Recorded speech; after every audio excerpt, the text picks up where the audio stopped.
brand new, super awesome, delightful, talented, very tall, fabulous, and other important descriptors, brand new president and CEO of the Eugene Area Chamber of Commerce, Brittany Quick Warner.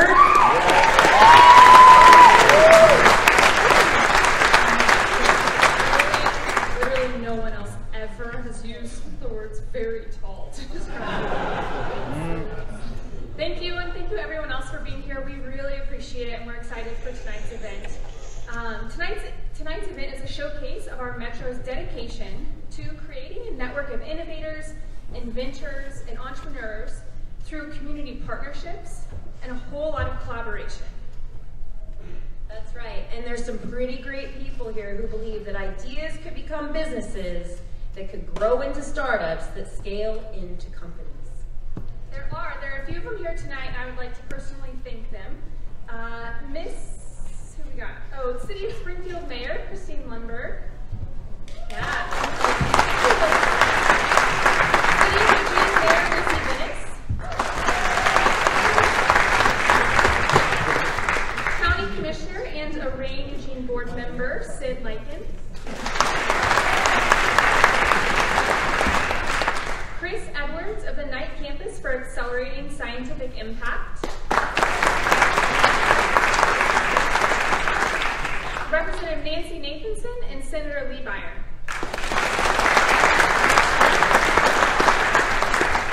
A huge thank you to these community leaders for all that they do to support innovation and entrepreneurship in our community.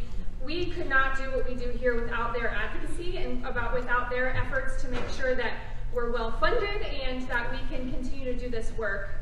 So a huge thank you to them.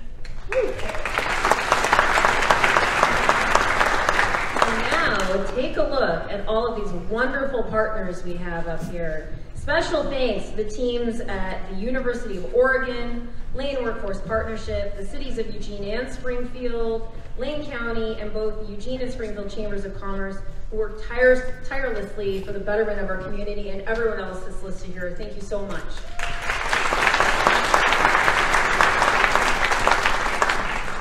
I feel like we're forgetting. Are we forgetting something? I feel like we're forgetting something. You feel like we're forgetting something? Like what? What do you mean? Something kind of major. Like the snacks? There's snacks afterwards, you guys? The snacks are gonna be good. No, not the snacks. An inspiring keynote? No, you already talked about that. Can we get a hand up here? Tarek, where are you at? Sorry, what happened? Where the lights go? I'm a business person. Yeah, we got it. Okay.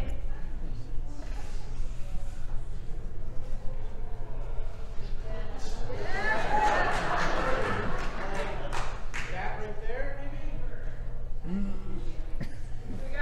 What?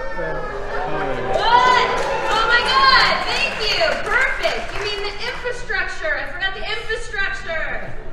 Yes, that's a hard word to say. Okay. It's a lot of hard work to do, also, right, Stephen? Yes. Can we please get a round of applause for our world-class internet? Fiber internet, baby. We did that. You can go. You did a great job. Thank you. Thank you. Also, that was not to OSHA code and was not encouraged by anyone, including especially me, just so we're clear. Okay, fiber internet. So talk about a team effort. Brittany, will you help me out here and tell me some of the people that participated in this? Lots of people. City of Eugene, huge shout out to them. Ian Fifield and the folks over there did a lot of work to make this happen. The county, of course, Lane Council of Governments. They have some really smart people over there who are helping us install this infrastructure and use what we already have to make it happen. Of course, we have TAO, Technology Association of Oregon. Matt's in the crowd. He was a huge advocate and did a lot of work for that as well. And then last but not least, private industry, folks like Stephen and other folks in the community who are making this happen and bringing this fiber to the businesses in the community, the folks here in downtown Eugene. Exactly. So that we can all move at the speed of business. Pretty freaking cool. Another round of applause for that.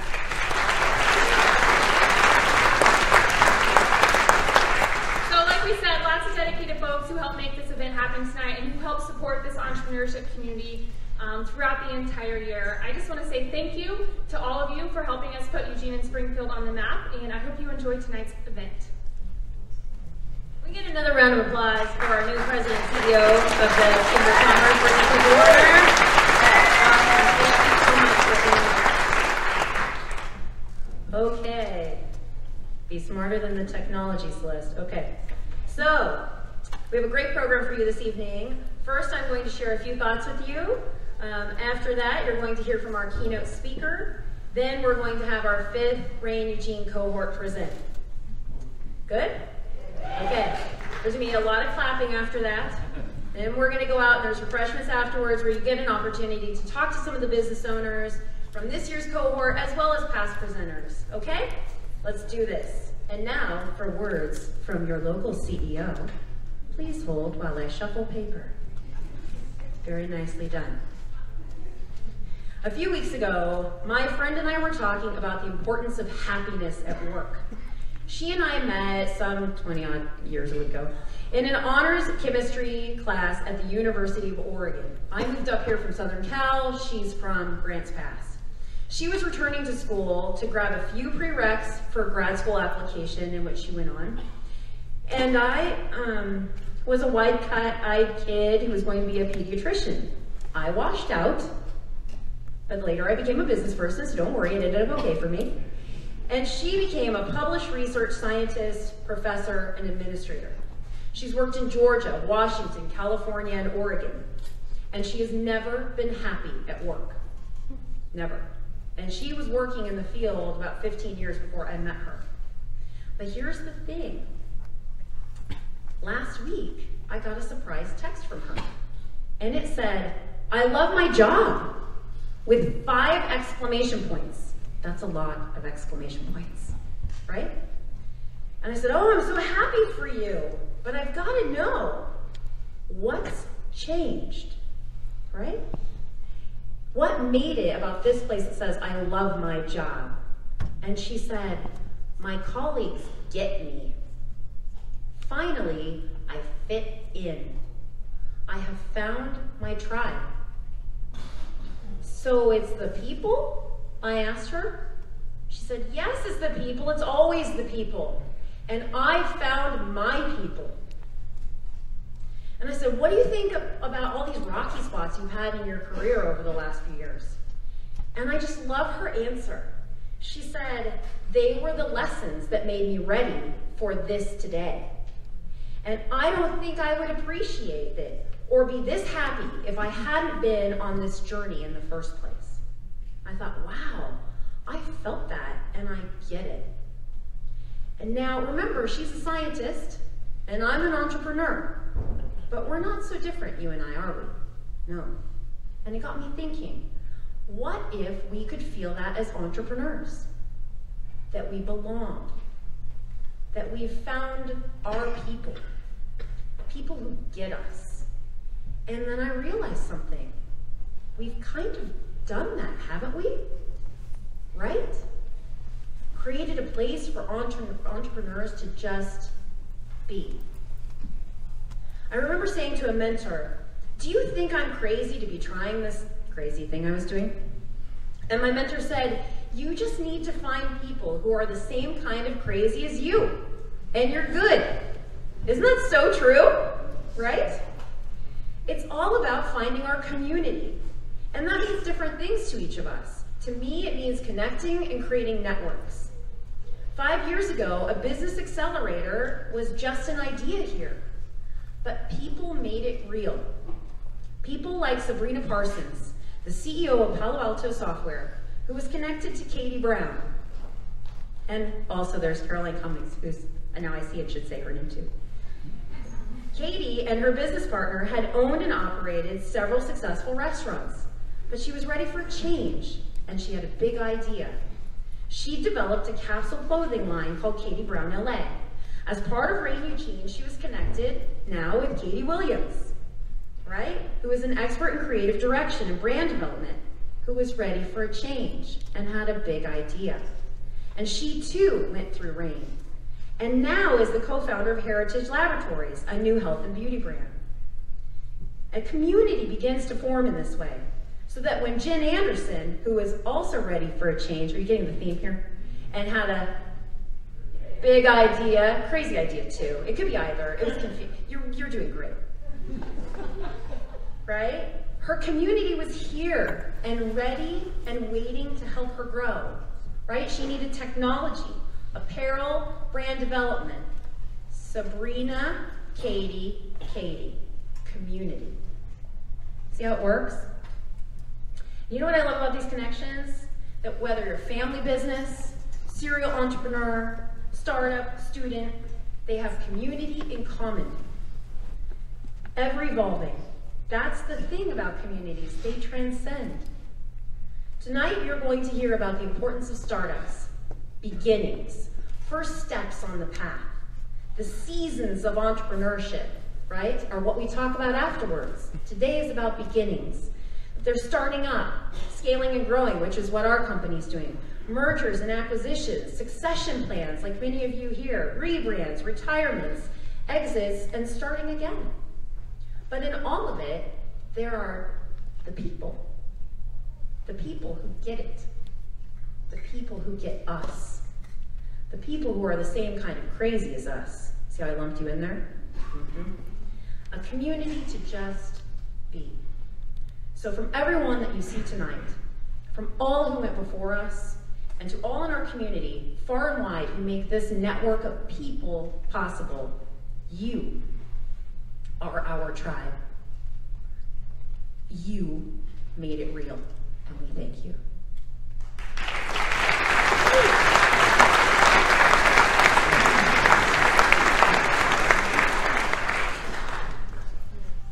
And now for your keynote speaker.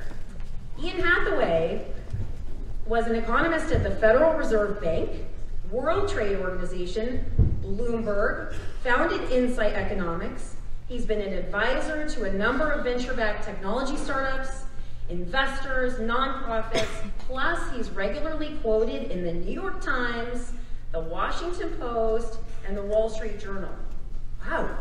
Tonight, Rain Eugene is proud to present the secret ingredient, why startups are the key to growing our community. Please give a warm welcome to Ian Hathaway.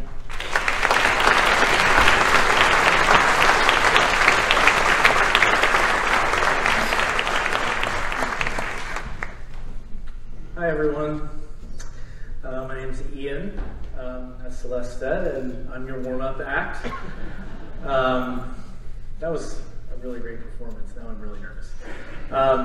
So I hope that I can teach you something in these short minutes here.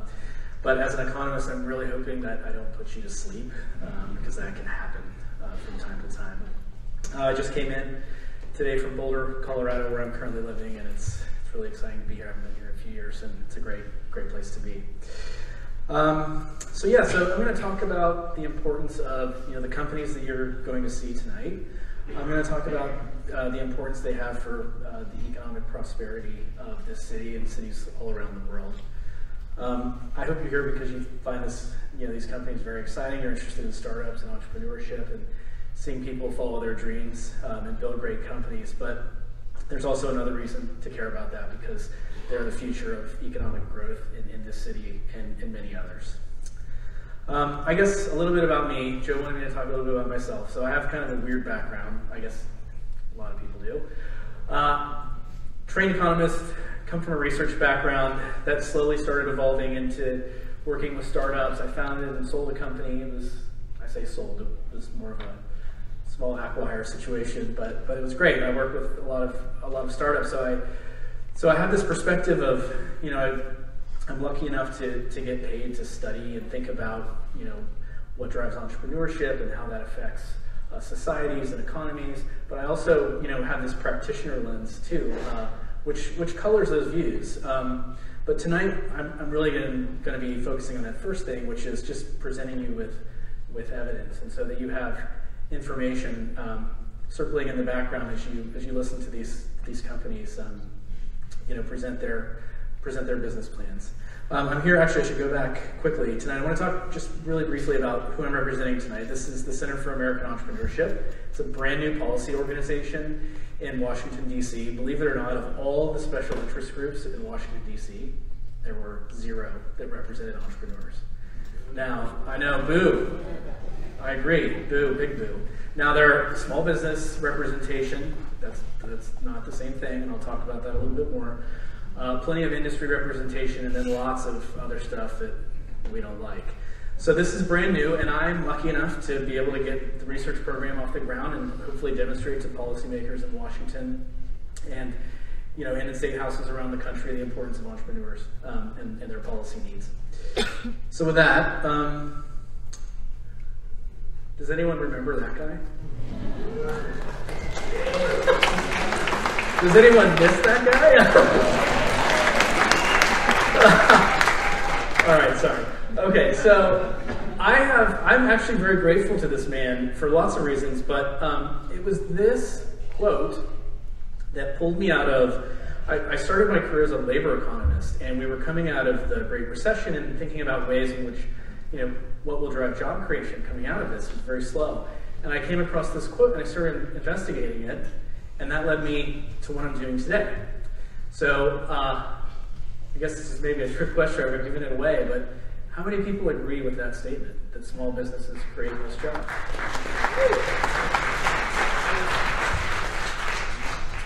Wrong. That's right. We have a plant over here.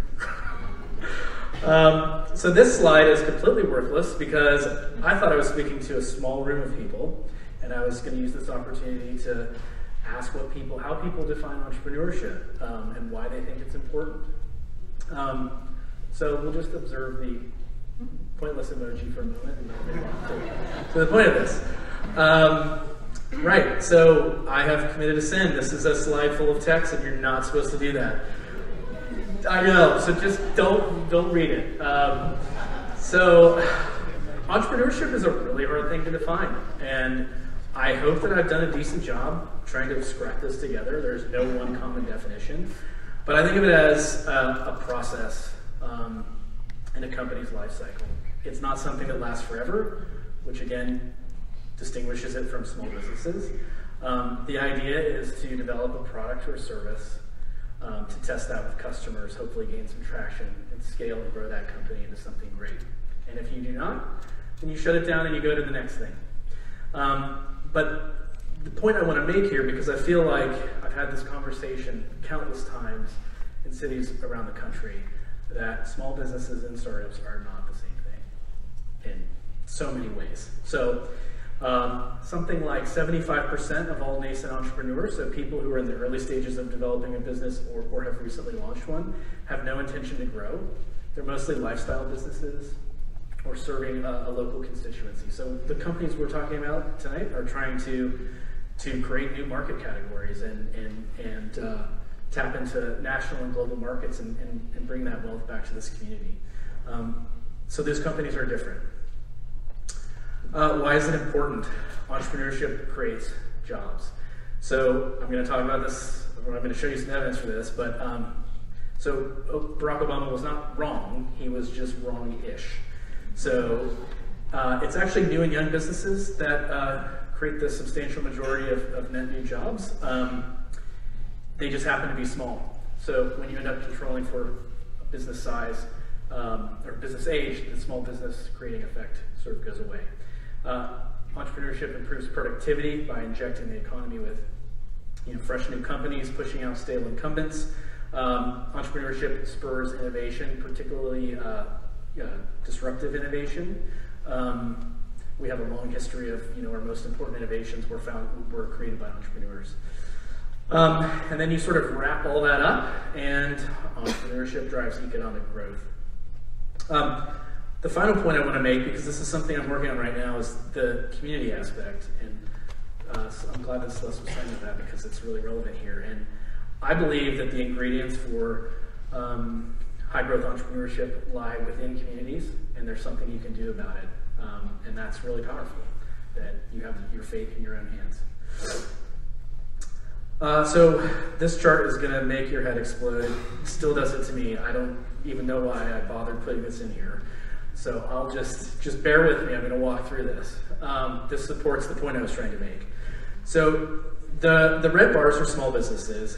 The dark blue, medium, and the light blue are large businesses, right? And then along the horizontal axis, I've separated by age: young, middle, mature. Now, this is the rate of net job creation. What do I mean by that? Some businesses grow. That goes in the positive column. Some businesses contract or close. That goes in the negative.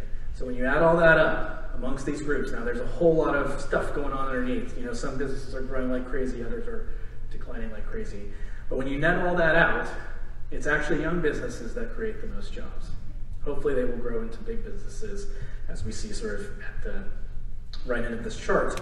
But the point is, I just want to focus on these red bars, that small businesses outside of young businesses actually destroy jobs, because small businesses close often.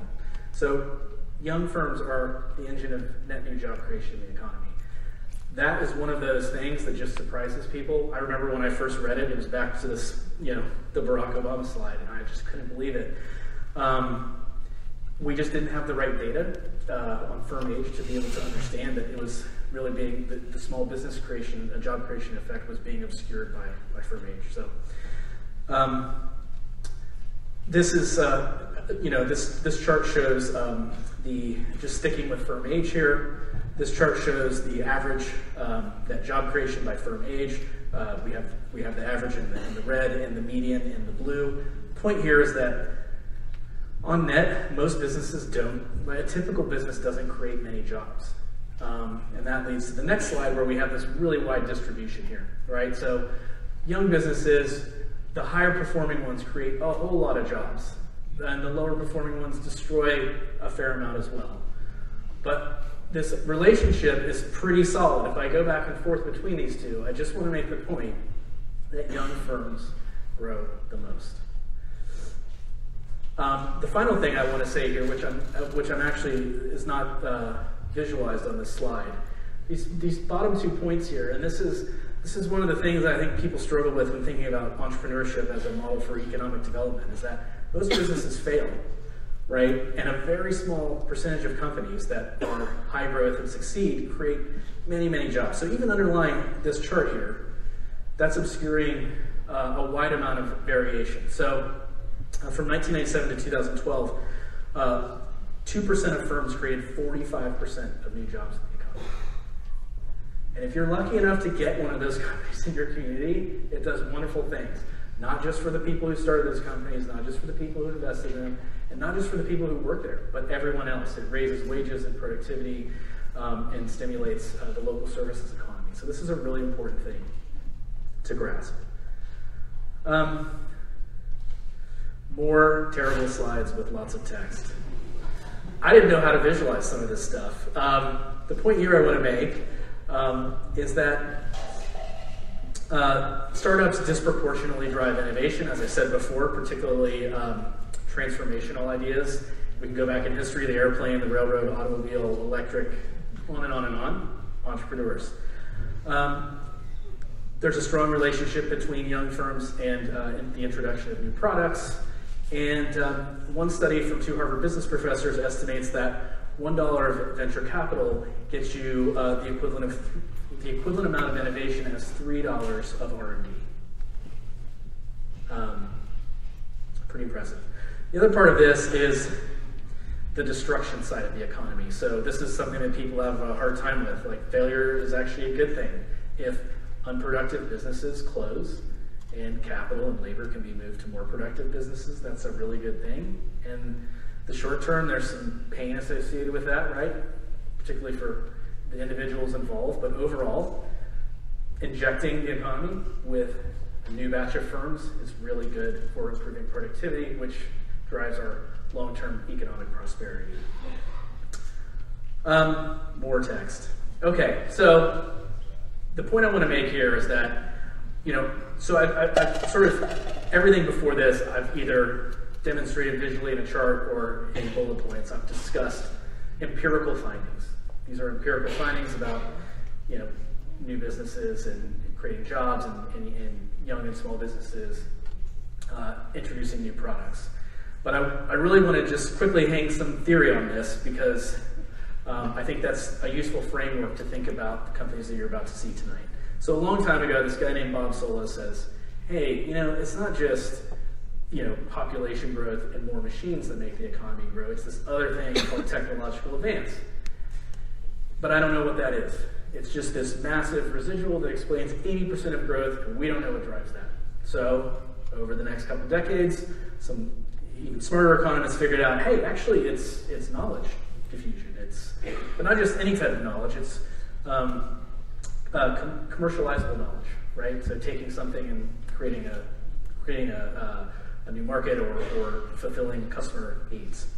The other part about this is that, okay, so we sort of said technological advance matters. Now I've said it's really about idea generation and doing something useful with that is the source of that. But the mechanism for this, which is important, is that entrepreneurs are an important mechanism for commercializing new ideas, right? They seize on opportunities and they fulfill an unmet need in the market.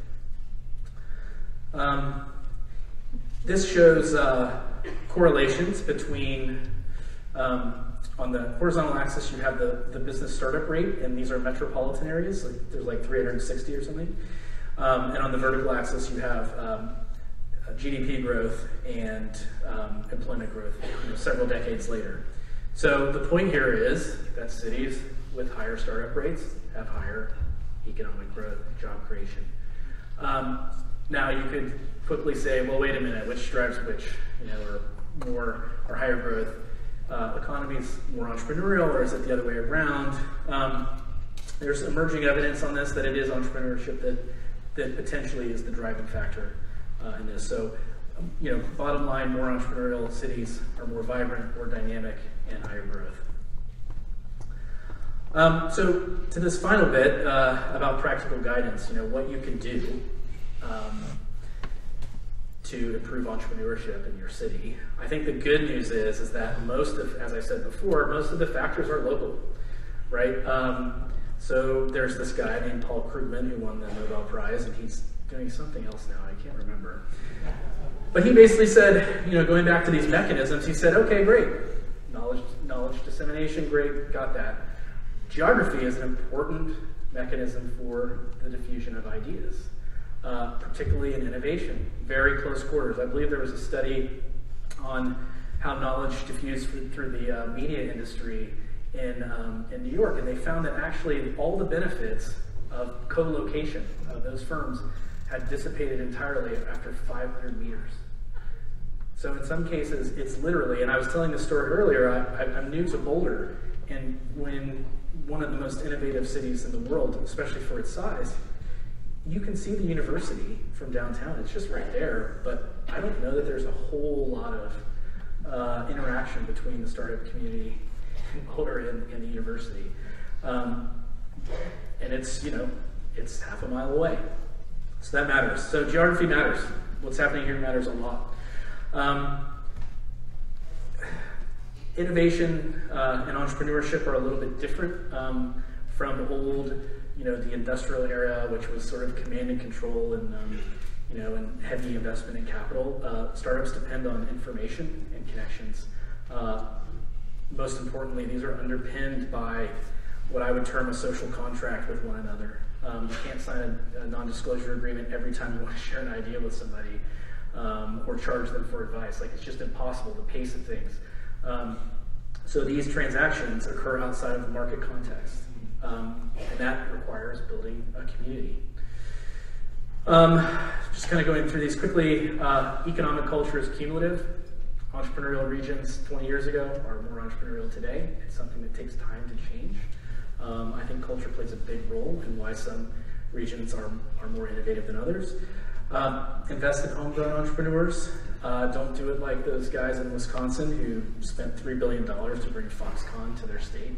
I think it's absolutely insane. I can't imagine what that would do for giving $3 billion to local businesses to help them grow. And then finally, this last bit,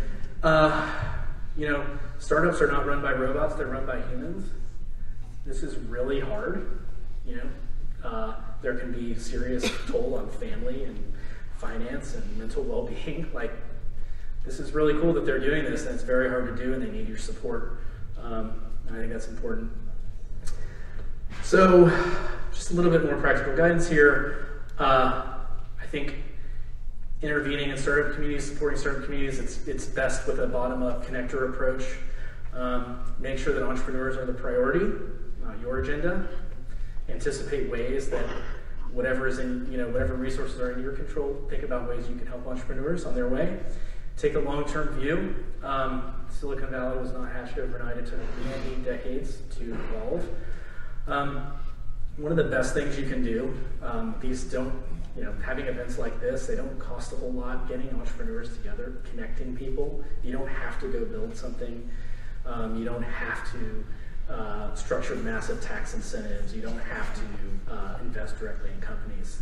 Just find a way to get entrepreneurs together in an engaged environment and learning from one another. Experienced entrepreneurs mentoring younger ones. The other stuff is just some kind of philosophical, be a good person, include everyone, be diverse, etc., etc. Okay, finally, this is my last slide. How did I do? Okay. I heard that. These are 3 books that you should read. The first one is not about entrepreneurship, but I think it's really important when thinking about the future of economic growth in cities. This is Enrico Moretti from UC Berkeley, which basically says, look, it's not about just creating any jobs for your community. You need high-value innovation sector jobs, which will increasingly support local services jobs in any city. Secondly, where the jobs are, my friend John Deary wrote this book with his partner Courtney Gadulig. They were financial policy people, also studying the decline of after the Great Recession. They were trying to figure out for their members, where will jobs come from? And they went on this journey and found the same stuff I found, and they went around and talked to entrepreneurs. They did roundtables in like 20 different cities. And this book is the result of that, telling those stories. They found some common themes. So if you're interested in entrepreneurship policy, this is a great book for that. And the final thing is startup communities. This was written by an entrepreneur and venture capitalist in Boulder named Brad Feld. And it's basically the playbook for how to get things going. One final personal plug. Currently, Brad and I are working on a follow-up to this book. We will co-author it.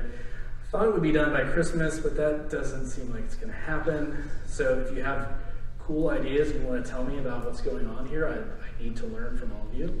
So please just flag me down and let's talk. Is everyone still awake? Woo! I did it! And now with the slides. Thank you.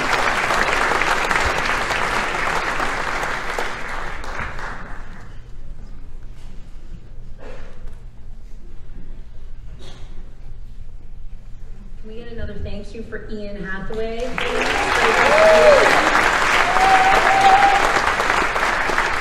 so far away. I always feel like you should do drum roll. You want to do that just for fun? That's good. Thank you for. You're gonna be like, never have her as MC again. And now for our 5th reign Eugene cohort. Tonight you're going to hear from 7 companies and their founders. I'm going to name them off and then we'll get started. Lightshield founder Max Chung. Allane founders Elaine Pandolfi and Austin Rieger. Concierge 365 founders Chris Lee and Danielle Kraft. Verizon Solutions founder Justin Bloom. Colobo Software founder Lanny Berg. Bliss Northwest Bridal founder Jen Albertson. Rithweir founders John Businger and Clifford Dax. And up first, Max Chung, Lightshield.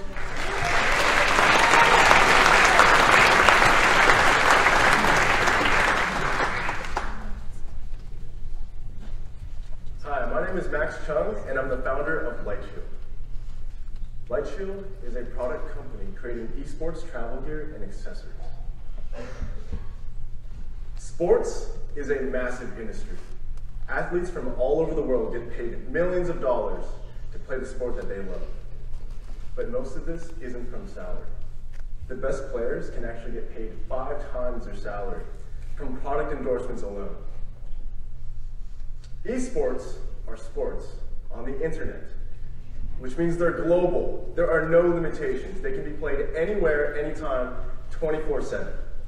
And because of this, the esports industry has been growing at 40% year over year. And just to give you an idea of what's happening in this space, Amazon bought Twitch TV, the ESPN of esports, for $1 billion.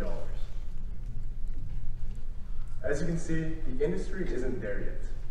But according to David Higdon, the former VP of marketing for NASCAR, the esports industry just started to take off 6 to 12 months ago, and it's going to explode in 1 to 2 years, which means right now is the perfect time to get in. And there are more signs. People from all different industries are trying to get into esports right now because they know it's the next big thing in entertainment. So what am I doing?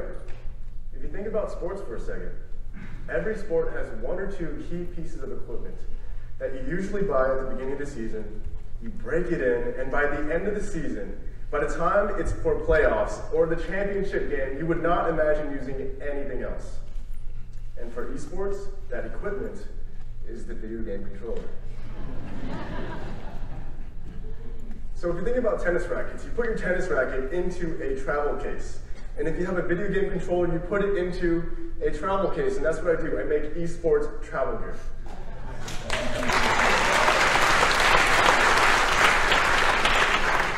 So the reason why this is going to work is because everyone wants to be like Mike. Every top basketball player has their own line of shoes because they know that people want to associate themselves with their level of skill. And it's the same for esports. Everyone wants to be like Mango. Everyone wants to use the equipment that the top players are using. So this summer, I actually got to go to EVO, which is the Olympics of esports.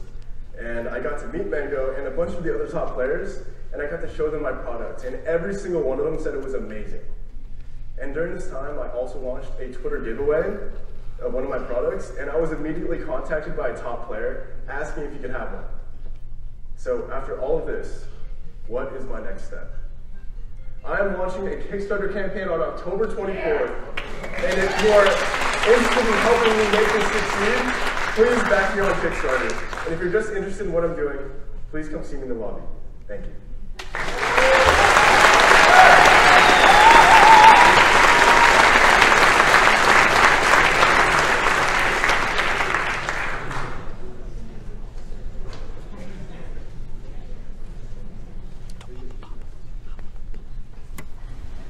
Good evening.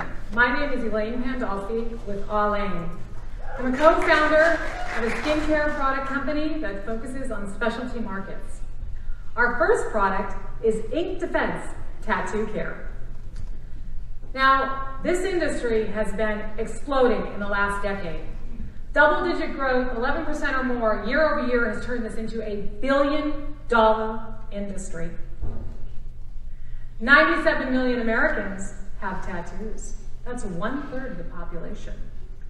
Chances are, if you don't have ink, somebody sitting on either side of you most likely does.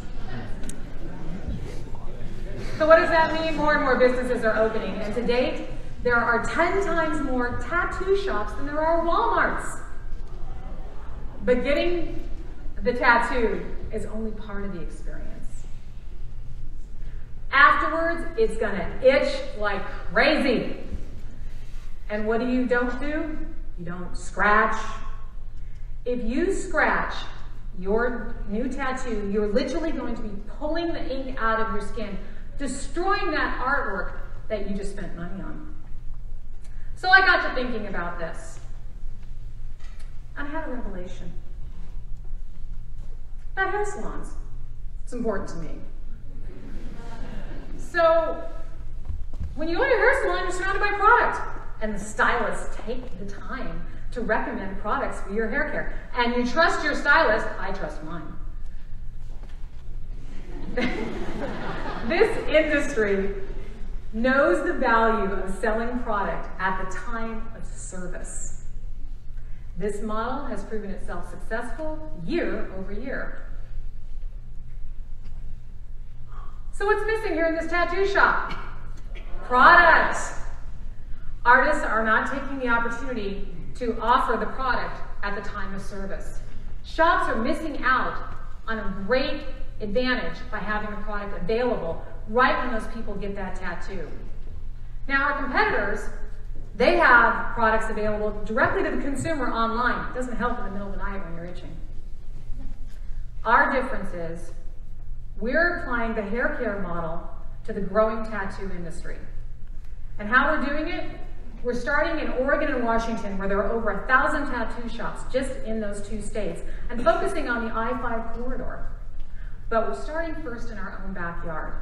And I'm happy to announce tonight we have our first shop right here in Eugene. Myth Tattoo has joined on and is carrying Ink Defense.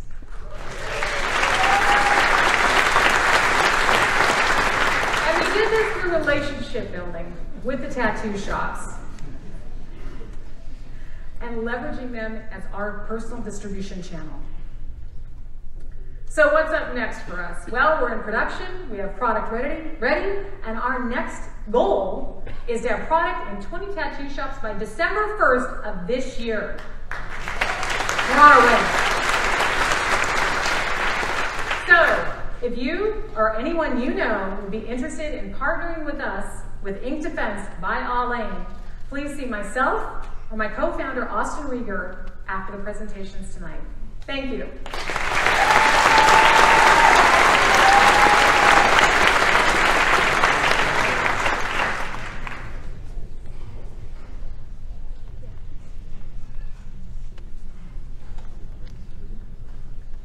Good evening. My name is Chris Lee, and I am the founder of Local Traffic. And I'm here today to present to you Concierge 365. Concierge 365 is the new modern experience for your hospitalities. But before I talk to you about Concierge 365, I'd like to tell you about my experience of how I got here. This was my life in LA. It was agonizing. And I spent 2 hours a day sitting in traffic, and I knew that there was more to life than sitting in traffic. So I did what any rational human being would do.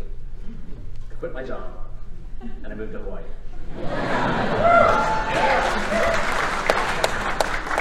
And I sat in that very chair for a while to contemplate what the meaning of life was to me. And after a little bit of time, I left my chair and I took a job at Time Warner Cable as a network applications engineer. And they asked me to build a hospitality system that would allow hotel guests to be able to purchase internet within their hotel rooms. And the software became quite successful. In fact, if you stayed in one of the hotels in Waikiki, you most likely would have gotten internet access using my program. And upon the success of that program, I decided to take a staycation and see what the hospitality experience was like. And so I checked into the Imperial Hotel, I got into my room and plugged into the wall and opened up my browser, and I got a screen that looked like this. It was an authentication screen. And I put the access code in the authentication screen, and I authenticated successfully, and I got a landing page that looked just like that. And the question that came to my mind when I saw that screen was, why am I looking at a hotel that I'm already staying in? And why are they asking me for reservations? This was a major missed opportunity. But at that moment, I needed something more. I was hungry, and I wanted a cool place to have a drink. And I looked to the right of me, and I saw those books that you only see in the hotel room. And it gave me exactly what I was looking for. But the light bulb in my mind came up and said, those should be one and the same. How come that is not the truth? And so, after my staycation, I went back to the office, went through the database of all the hotels that we served, and I realized that all landing pages were useless. And then I did a little bit of research, and I found that 144 million people stay in hotels every month in the US alone. And that 65% of those folks They connect to the Wi-Fi within 7 minutes of checking in. So that is a missed opportunity of over 100 million people that log into the Wi-Fi. And that's just in the United States. This problem is worldwide. And so, what would any natural human being do? I decided to tender my resignation to Time Warner Cable to build up.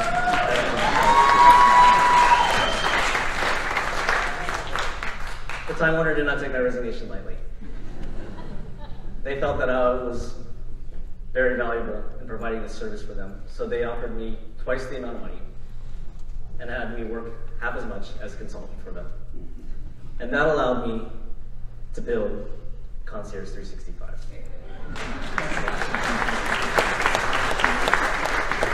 Now we're turning a huge missed opportunity into something that is valuable for both the hotel guests and the businesses. As you can see, it is location sensitive to specific hotel guests at a very specific time. And this is huge. In fact, Time Warner Cable liked it so much that they offered us to be their default landing page provider. They offered us their sales team. And then they offered us our first 100 hotels. So where are we at today? In 2016, you can see all of the numbers on the left because it got cut off. There were 10,000 hotel rooms that we're currently servicing. We are currently in pilot for an additional 300,000 rooms, or sorry, 80,000 rooms. And we are in negotiation for an extra 300,000 rooms for the year 2018.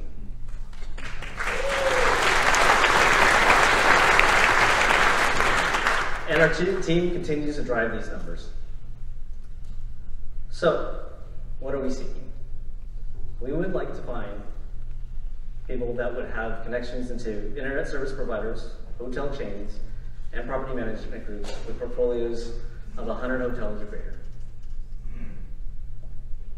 So, come by the table, come talk to us, come explore with us.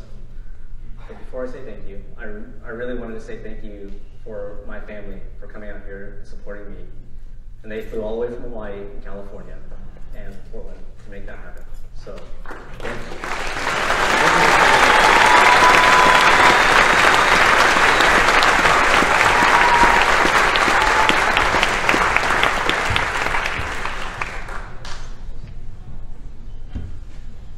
Hi, I'm Justin Blue, co-founder of Brazen Solutions, and we're building marketing automation software for wineries. Wine in the U.S. is big. 120 million Americans drink wine. That's more than 1/3 of the U.S. population. 45 million buy wine every week. And last year in the U.S., that added up to $60 billion in wine sales. But here's another big fact about the U.S. wine industry. 6 companies, all by themselves, control 60% of the U.S. wine market. And you'll find their wines here, in every supermarket. The brands most of us have heard of, Beringer, Charles Shaw, Franzia, Robert Mondavi, Opus One, Gallo, and thousands more, are all owned by these 6 companies. So, who makes up that remaining 40%? The answer? Artisan wineries. You see, artisan wineries don't make enough wine for their wines to be carried in the supermarket. They sell directly to customers visiting them in tasting rooms that look much like this. Let me introduce you to one. Meet Jim and Wendy. Jim and Wendy left a successful career in the tech industry to follow their dreams and own a winery, Walnut Ridge in Junction City. And because their wines are only sold here in this tasting room, their job is to ensure that customers that visit have a great experience. And when they succeed, those customers buy their wines, keep coming back, and they tell their friends. What Jim and Wendy need are more customers. And in fact, in a recent survey of 338 artisan winery owners, the number one problem identified was customer engagement. And the number one skill for an artisan winery owner to have for their business to be a success, marketing. So, it's probably no surprise to learn that artisan wineries invest a lot on customer engagement. And they do. They spend hundreds of dollars a month on a multitude of customer engagement solutions. MailChimp, Constant Contact, Eventbrite, Google, Facebook, Yelp, websites, apps, and more. It's a lot. It takes a lot of time for them to manage all these. And as a result, the information shared is often inconsistent, and sometimes even wrong. And that's where we come in. Horizon Solutions is building marketing automation software for artisan wineries. We're building a single point of truth, one piece of software and one company for artisan wineries to work with, and we'll take the information they share and keep all the rest of these up to date. And Jim and Wendy, they're not alone. In 1988, there were 1,500 wineries in the US. Today, there's well over 9,000. And in Oregon, over that same time period, the number of wineries is up by a factor of 10. Did you know that there's now more than 700 wineries in Oregon alone? Artisan wine is hot, and it's continuing to grow. And so, for my co-founder, Casey Seston, and I, this business represents our opportunity to combine something we love with something we know well. You see, Casey and I played key roles in a recent Eugene Tech success story. Casey brings 16 years of enterprise software architectural experience, and I was employee number 1, and then later Chief Technology Officer at Feeney Wireless. The teams I led developed solutions that connected hundreds of thousands of devices to the Internet of Things. And yes, that was me at the NASDAQ in Times Square in the spring of 2015, a few days after Feeney Wireless was acquired. Casey knows how to build great software, and I know how to build a great software company. Since January, I've spoken to dozens of winery owners, sommeliers, professional wine writers, and wine enthusiasts, and we've taken all their feedback to heart in developing multiple prototypes of our solution. Our next step is to begin pilots, and I'm happy to announce that in a recent meeting with the head of the local winery association, interest was expressed in doing just that. We'll be in pilots later this year.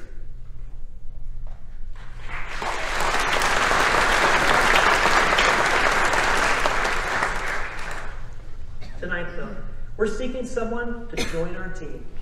Someone with extensive sales and marketing expertise, whether in the wine industry or in another, serving the needs of small business.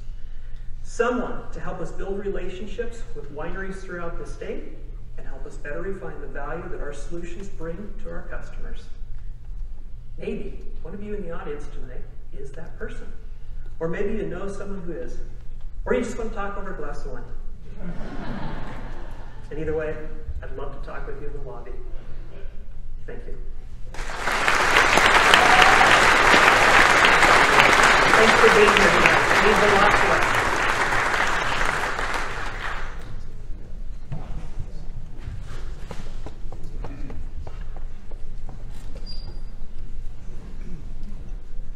Good evening. I'm Lanny Berg, co-founder of Colombo Software, IT software as a service. Our software eliminates up to 25% of IT support costs. But first, some background on us. In 2010, Apple released AirPrint, the ability to print directly from your phone to a printer. My co-founder and our CTO was a lead engineer on the team that brought AirPrint to market. When AirPrint was first released, there were no AirPrint printers. And so Scott wrote a piece of software that you could download and install on your computer, print from your phone, to your legacy printer. That actually did pretty well. In the first couple of years, we sold over $1 million of that software. Funny thing happened. People started bringing that piece of software into the enterprise. And so for the last 4+ years, we've been building progressively more sophisticated software to meet the demands of today's mobile enterprise. We sell that software all over the world. We make $30,000 to $50,000 a month. And our customers include education, enterprise, and of course government. We have customers on actually all 7 continents, including Antarctica. But in that time, we've discovered a big problem and a big opportunity. The big problem is this: 25% of all IT support tickets are related to print and printing. Aggregate lost productivity due to print is in excess of $75 billion a year. Now, the industry has their solution. It's called Managed Print Services. It's a suite of software that is sold in support of their core hardware business. Currently, Managed Print is a $26 billion a year business, growing to nearly $100 billion a year by 2024. But there's a problem. Their technology is built on a 30-year-old technical house of cards. It presumes that everybody has a Windows PC, is printing to Windows print servers, to any one of thousands of printers, through tens of thousands of buggy print drivers.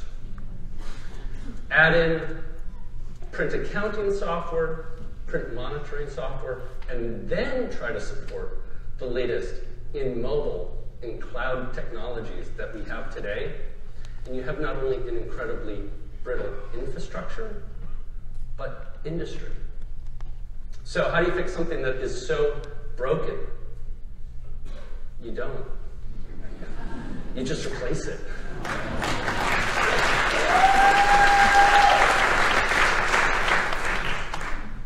Presto stands apart. It eliminates the most problematic aspects of today's technology. It completely eliminates print drivers, print servers, provides the full suite of capability that enterprise customers demand today. Now, the IT services industry, there are 135,000 of those firms just domestically in the United States. Each one of those has hundreds of businesses that they support. And they don't have a good solution for this systemic problem. The leverage created by this channel is enormous. Hundreds of businesses for each one of those IT service companies. So why am I here? We have great technology. It's second to none. It is truly unique in the market. We have customers. We have been working for 6 years, day in and day out, making and selling software, supporting the enterprise environment. We understand this problem. But believe it or not, we're still 2 guys. And so the reason I'm here is that the time is right now. It's time to execute and scale. We need marketing, sales, and support. And we need the best and the brightest. And if that's you, please come talk to me. Thank you very much.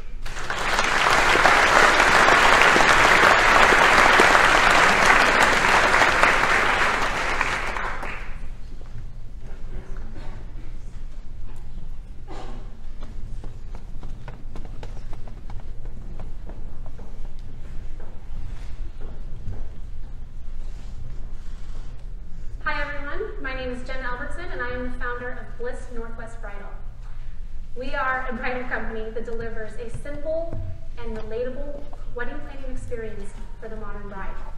Essentially, we are a carefully curated one-stop shop for planning your wedding. Now you might be asking yourselves, why bridal? Has she been binge watching way too much Say Yes to the Dress? No, maybe, but that is neither here nor there. The reason is because I've spent the last 8 years working in this industry, successfully running and growing a local gown shop from virtually unknown to a statewide award-winning shop. And I did it by being good at one thing: listening. I listened to my brides, which better allowed me to build a relationship and deliver the dress and the experience they dreamt of. But it also taught me something else. After nearly a decade of listening to thousands of brides, it became glaringly obvious that the process for planning a wedding is very much so broken. Time and time again, my brides were coming back to me long after their dress purchase had been completed, voicing their anxiety and frustration at completing the rest of their wedding details. I kept hearing, "Jen, you know me and I trust you, help me do this." And what's interesting about that is that with the average US wedding costing nearly $40,000 and rising, a wedding is really a luxury item purchase. How often do we drop $40K on a single day event? Once, hopefully. And when we look at other luxury item purchases, like buying a new luxury vehicle, we can see the heart of bridal's problem. You go to the dealership and design your dream car with all the options and upgrades. And then that same dealership delivers you that car, completed. They don't say, "Great, now here's a list, 10 numbers for 10 guys that could get you the leather for your seats, 10 numbers for 10 guys that could build the engine, a list of painters, a list for the wheel guys, the brakes, the spark plugs," the list goes on. Have fun building it. Because that would be ridiculous. And yet when buying your wedding, that's exactly what happens. You've got your vision for what you want this momentous day to be, and yet to make it happen, you've got to call and go visit with all the different venues, the florists, the DJs, the caterers, the officiants, the photographers, videographers, and the list goes on and on. So why not hire a wedding planner, right? The problem is the majority of brides will not seek out a wedding planner, usually for one of two reasons. They're expensive, and the bride doesn't trust a stranger to bring her vision for her big day to life. So I asked myself, how do I solve these problems? And that's when something else I learned from listening to my brides became important. Wedding dresses are first touch. 9 out of 10 times shopping for their gown was the first item on their checklist, allowing me to be the first person to build that relationship and set the standard. And unlike with wedding planners, the vast majority of brides will seek out something to wear to their wedding. And that's where the idea for Bliss Northwest was born. By combining a gown shop with a full-service planning team, I'm in a position to simplify the wedding planning process from the beginning of a bride's journey. And with the gown purchase as an anchor, I can eliminate the barriers faced by wedding planners, because I've already established a trusted relationship, and the power of being first touch allows me to charge vendors a commission for brokering their services instead of charging the bride. Cost and trust issue solved. So that's the model. A one-stop shop where we sell the high-margin item, the gowns, and then collect a 10 to 12% commission on everything else in that $40,000 purchase. And that's just for one customer. So how big is this opportunity? How big is this market? Well, in the United States alone, the wedding industry is a $72 billion industry. And that's up from $54 billion just 1 year ago. That's huge growth. And even if I took just a 1% commission on that, I'd be feeling pretty good. Now, in designing this, I had to address the fact that retail is changing. I knew I'd need the convenience of a digital component, since we are literally all glued to our smartphones these days. And I'd also need a killer brick and mortar for the experience to take place. Like Bonobos or Proper Cloth, I need to follow the new showroom model. And the first step in achieving that is building the brick and mortar. I chose Bend, Oregon for my first showroom location because it has high growth, high income, and it's the mecca for destination weddings in Oregon. Now the full roadmap to getting there looks like this. Open the showroom. Once we've done that, we continue to listen to our brides to gather data that we can use to build the digital experience. In 12 to 18 months, we roll out that digital experience and again, gather more data to fine-tune and perfect the experience. Once we have those two pieces locked in, we scale. We take the Bend showroom and the digital platform we've built and use it as the blueprint for new locations in similar high-growth markets across the country to quickly and effectively scale those commissions on a $72 billion industry. So where am I actually at in making this happen? I can tell you from the beginning of this journey for me, there were 3 things I was told I would not accomplish. 1, getting a grant. 2, getting bank financing. And 3, getting into RAIN with a bridal shop. I can tell you this last June, we competed for and were awarded our first grant. This last month, thank you. This last month, after a long and grueling process, we successfully closed on our SBA loan. And as I'm standing here on the stage tonight with you all, I think it's safe to say I convinced Joe and Shane to let me and my bridal shop into the RAIN family. And it's because of that support and belief from others in my business that I am able and excited to share with you all tonight that the grand opening for our Ben's showroom is taking place next month at the Box Factory in Ben's historic Old Mill District. So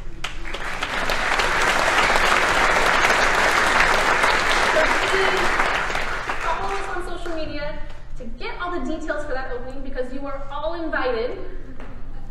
And if you are a software developer that understands the strength of this opportunity and has the ability to build that digital platform, or if you or someone you know are getting married and want the experience to be an awesome one instead of a major headache, please come talk to me after the show. I would love to meet with you. Thank you.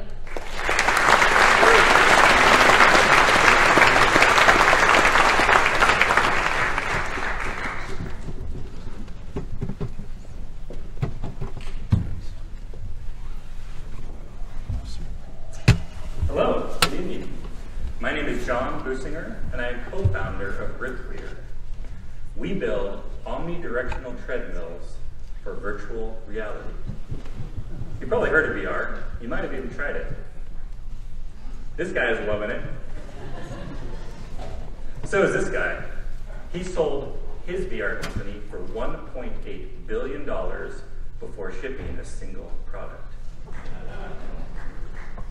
Here's a graph that goes up and to the right. I've been in RAIN all summer, and let me tell you, that's good. So VR is growing. It's getting bigger, but it has a problem. People are getting sick, they're losing their sense of immersion, and the fantasy is broken. It even has its own Wikipedia entry. And headlines. Now the solution to this would be to put on your goggles and in that fantasy world be able to go wherever you want to go. No one has solved this problem yet, but there's been a lot of people trying. It's called the locomotion problem, and it's a big, serious issue. How this problem is solved will, in fact, define the future of VR. Here's one of the efforts. It's called a slip mill. Sit in a harness, slide your feet around in a slippery bowl. Rubber treadmills, interesting effort. Really slow, really complex, very difficult to use. It's a bed of marbles.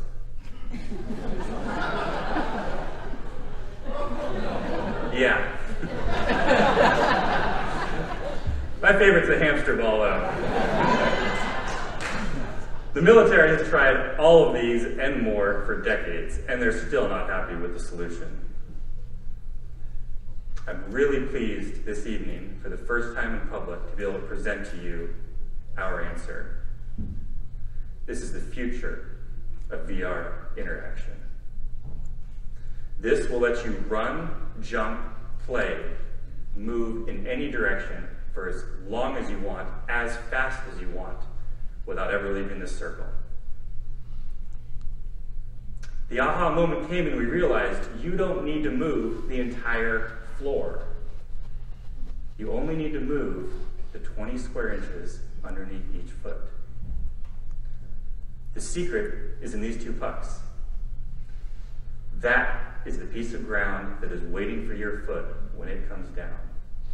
We are tracking your motion at 1,000 frames a second and moving these pucks wherever they need to be with millimeter precision and astonishing acceleration. I'm the Director of Technical Sciences at the University of Oregon, where my co-founder and I have spent decades working on thousands of projects with researchers in support of hundreds of millions of dollars in equipment. But nothing has made me more excited than my work at the Department of Human Physiology, where they research the mechanics of how humans run, walk, play. I'm a human. You're probably a human too. Humans do not like it when what they see does not match what their bodies are doing. So who's going to buy this? Military, gaming, athletic training, medical rehabilitation. We've completed our first prototype, and having secured private funding, we are now moving on to prototype 2, starting this year to be completed next. But to me, this is more than just an ingenious solution to a fascinating problem. It's the culmination of a lifetime of a dream. Sorry, it's been a long journey. When I was a child, I wanted more than anything to step through the wardrobe into Narnia. I'm closer than ever now. If you share this vision or want to learn more, please come see my co-founder and I in the lobby after presentations. Thank you.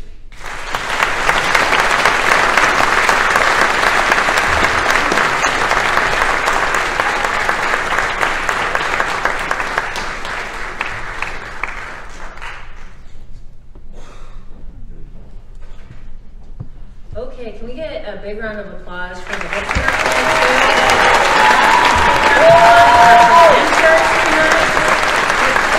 Lanny, Chris, Daniel, Justin, Jen, John, Elaine, Austin, Max, what a crew tonight! Amazing presentation, thank you so much. Thank you to our community partners and University of Oregon, our 2 cities, our county workforce partnership. Our elected officials, Eugene and Springfield Chambers of Commerce, Rain Eugene Board of Directors, and so many more. Thank you to Ian Hathaway for your thought-provoking presentation as well. And can we get the Rain team up here too? Where's the Rain Eugene team?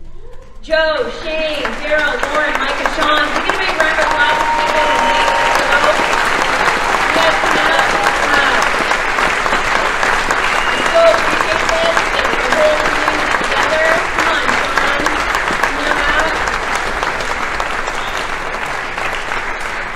All of this happens because of all of you and all of their hard work together and listening to this team. Presenters, can we give a round of applause to the people who really guided us and supported us, please? Okay, our cohort is going to head to the lobby now. And they will be at tables with their company names on them. So if you're interested, you can keep clapping for them. Don't feel like you have to clap. Clap along for me. Thank you all. Thank you so much for being here. We so appreciate you. We'll also see you out in the lobby. We appreciate it. Okay, so now while they're heading to the lobby, I'm going to stall. I mean, thank people is what I mean. Thanking, more thanking. Lastly, our presenters wanted to thank all of you. Thank you to the mentors who drive from Portland, Salem, Corvallis, Albany, Bend, Roseburg, and so many other cities in Oregon. Our local mentors who show up week in and week out to be here. Those who volunteer your time, who work with the U of O and LCC, so many local companies, and who take the time to be with these founders and share your stories. It makes a huge difference, and we appreciate you. And most of all, thank you to our friends and families, and this is from the team to you. This is what they requested. This is their most important thing they wanted me to share with you, so hopefully I don't botch it. Thank you to all of our family and friends who stand steadfast beside us, and while we go on this journey, becoming the best business people we can be. We sometimes think that as business people, we can go faster alone. I know I've been there, right? But what we forget, and what programs like Rain Eugene and many others remind us, is that, and with the support of all of you, is that if we truly want to go far, we must all go together. So thank you. We'll see you out in the lobby. Thank you for a great event.